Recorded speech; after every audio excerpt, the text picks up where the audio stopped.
Tiruppur government factory में नौकरी हमेशा चालू वैकेंसी, कभी भी जुड़ सकते हैं।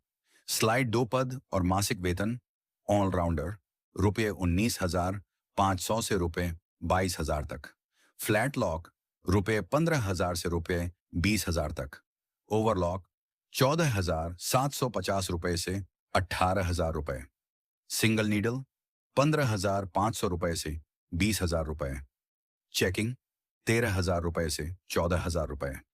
कटिंग मास्टर 14,000 रुपये से 22,000 रुपये। आयरनिंग 13,500 रुपये से 16,000 रुपये। पैकिंग 12,500 से 14,000। स्लाइड 3 साप्ताहिक वेतन और बोनस 400 से 775 प्रति सप्ताह। हर महीने परफॉर्मेंस बोनस। स्लाइड 4 वर्कर के लिए सुविधाएं।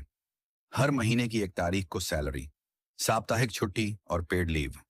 1,000 रुपये ज्वाइनिंग बोनस पहले 3 महीने। मासिक बोनस 2,000 रुपये से 5,500 रुपये। फ्री बस, हॉस्टल और खाना, फ्री मेडिकल और दवाई, पीएफ, ईएसआई और 8.33% वार्षिक बोनस। पढ़ाई जारी रखने की सुविधा। स्लाइड 5 काम का समय सुबह 8 बजे से शाम 6 बजे तक जरूरी दस्तावेज आधार कार्ड और बैंक पासबुक। स्लाइड 6 हमेशा भर्ती चालू है, कभी भी जुड़ें। इस जानकारी को जरूरतमंद तक पहुंचाएं। Contact number 7735011793।